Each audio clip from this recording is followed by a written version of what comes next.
नमस्कार मेरे प्यारे भाइयों और बहनों, मैं हार्दिक आपका तहे दिल से स्वागत करता हूँ हमारे इस यूट्यूब चैनल पर जिसका नाम है धर्मो रक्षणा।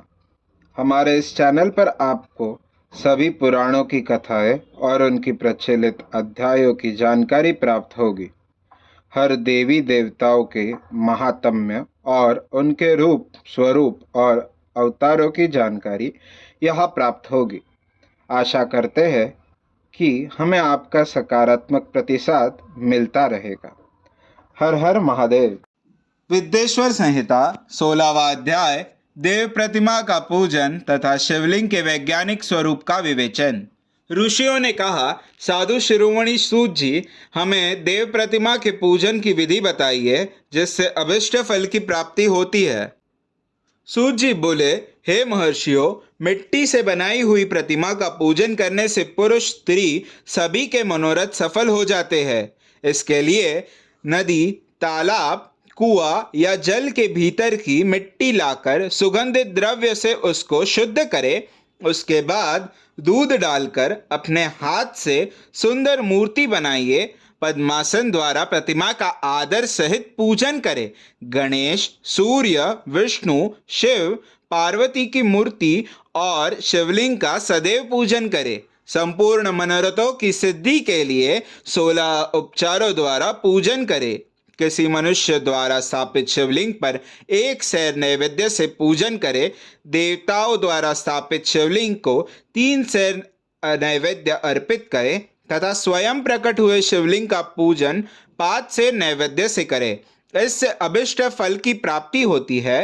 इस प्रकार सहस्त्र बार पूजन करने से सत्यलोक की प्राप्ति होती है। 12 अंगुल चौड़ा और 25 अंगुल लंबा यह लिंग का प्रमाण है और 15 अंगुल ऊंचा लोहे या लकड़ी के बनाए हुए पत्र का नाम शिव है। इसके अभिषेक से आत्मशुद्धि, गंध चढ़ाने से पुण्य, नैवेद्य चढ़ाने से आयु तथा धूप देने से धन की प्राप्ति होती है। दीप से ज्ञान और तांबुल से भोग मिलता है। अथवा स्नान आदि 6 पूजन के अंगों को अर्पित करें। नमस्कार और जाप संपूर्ण अभिष्ट फलों को देने वाला है। भोग और मोक्ष की इच्छा रखने वाले लोगों को पूजा के अंत में सदा जाप और नमस्कार करना चाहिए। जो मनुष्य जिस देवता की पूजा करता है वह उस देवता के लोक को प्राप्त करता है तथा उनके बीच के लोकों में उचित फल को भोगता है। हे महर्षियों, भूलोक में श्री गणेश पूजनीय है। शिवजी के द्वारा निर्धारित तिथि, वार, नक्षत्र में जो विधि सहित इनकी पूजा करता है उसके सभी पाप एवं शोक दूर हो जाते हैं और वह अभिष्ट फलों को पाकर मोक्ष को प्राप्त करता है। यदि मध्याह्न के बाद तिथि का आरंभ होता है तो रात्रि तिथि का पूर्व भाग पितरों के श्राद्ध आदि कर्म के लिए उत्तम होता है तथा बाद का भाग दिन के समय देवकर्म के लिए अच्छा होता है। वेदों में पूजा शब्द को ठीक प्रकार से परिभाषित नहीं किया गया है। पू का अर्थ है भोग और फल की सिद्धि। जिस कर्म से संपन्न होती है उसका नाम पूजा है। मनोवांछित वस्तु तथा ज्ञान अभिष्ट वस्तुएं है। लोक और वेद में पूजा शब्द का अर्थ विख्यात है। नित्य कर्म भविष्य में फल देने वाले होते हैं। लगातार पूजन करने से शुभकामनाएं की पूर्ति होती है तथा पापों का क्षय होता है। इसी प्रकार श्री विष्णु भगवान तथा अन्य देवताओं की पूजा उन देवताओं के वार, तिथि, नक्षत्र को ध्यान में रखते हुए तथा लोह उपचारों से पूजन एवं भजन करने से अभिष्ट फल की प्राप्ति होती है। शिव जी सभी मनोरथों को पूर्ण करने वाले हैं। महाआद्रा नक्षत्र अर्थात माघ कृष्ण चतुर्दशी को शिव जी का पूजन करने से आयु की वृद्धि होती है। ऐसे ही और भी नक्षत्रों, महीनों तथा वारों में शिवजी की पूजा व भोजन, भोग और मोक्ष देने वाले होते हैं। कार्तिक मास में देवताओं का भजन विशेष फलदायक होता है।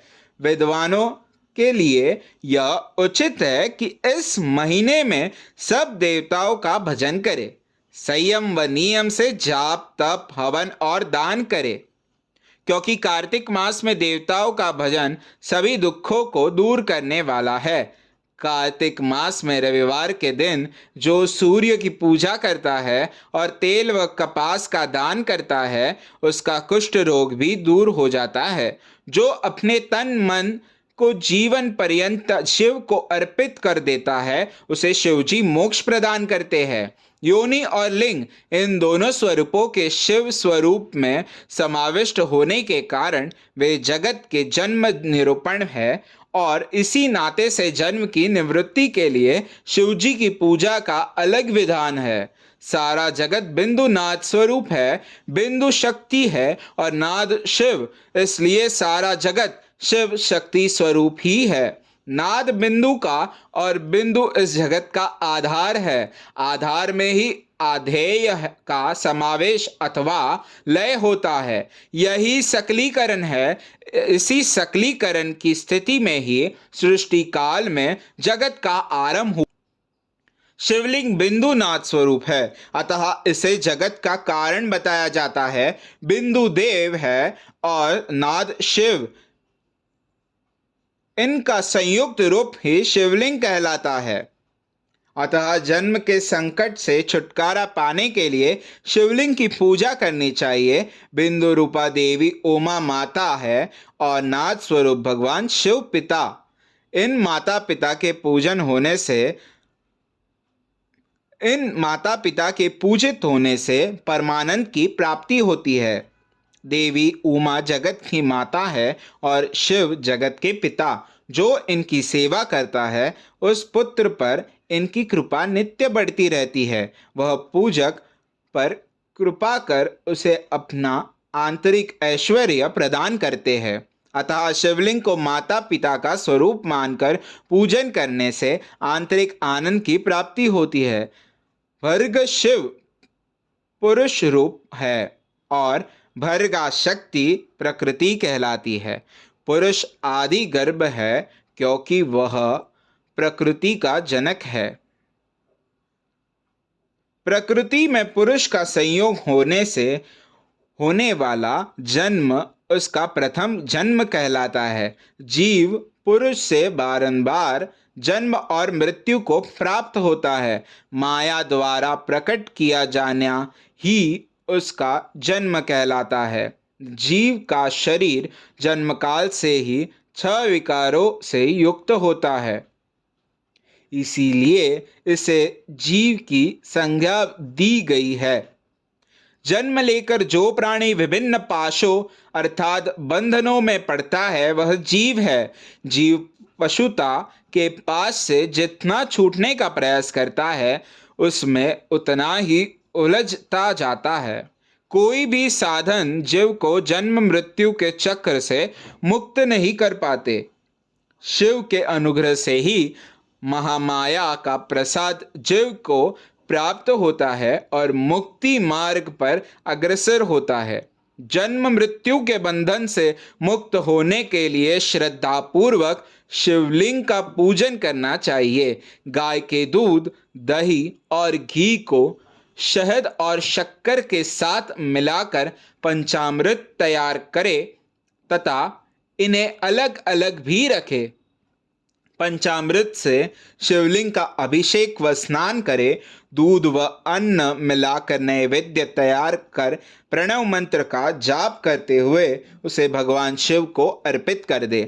प्रणव को ध्वनि लिंग, स्वयंभू लिंग और नाद स्वरूप होने के कारण नाद लिंग तथा बिंदु स्वरूप होने के कारण बिंदु लिंग के रूप में प्रसिद्धि प्राप्त है। अचल रूप से प्रतिष्ठित शिवलिंग को मकार स्वरूप माना जाता है, इसलिए वह मकार लिंग कहलाता है। सवारी निकालने में उकार लिंग का प्रयोग होता है। पूजा की दीक्षा देने वाले गुरु आचार्य विग्रह आकार का प्रतीक होने से अकार लिंग के छभेद है। इनकी नित्य पूजा करने से साधक जीवन मुक्त हो जाता है। अध्याय 16वां समाप्त। वीडियो को लाइक करें, शेयर करें, चैनल को सब्सक्राइब करें और हमारे साथ बने रहने के लिए बेल आइकन को प्रेस करें। हमारे सनातन संस्कृति की जानकारी के लिए और उनके साहित्यों की जानकारी को प्राप्त करने के लिए हमारे साथ बने रहिए इस चैनल पर, जिसका नाम है धर्मो रक्षणा।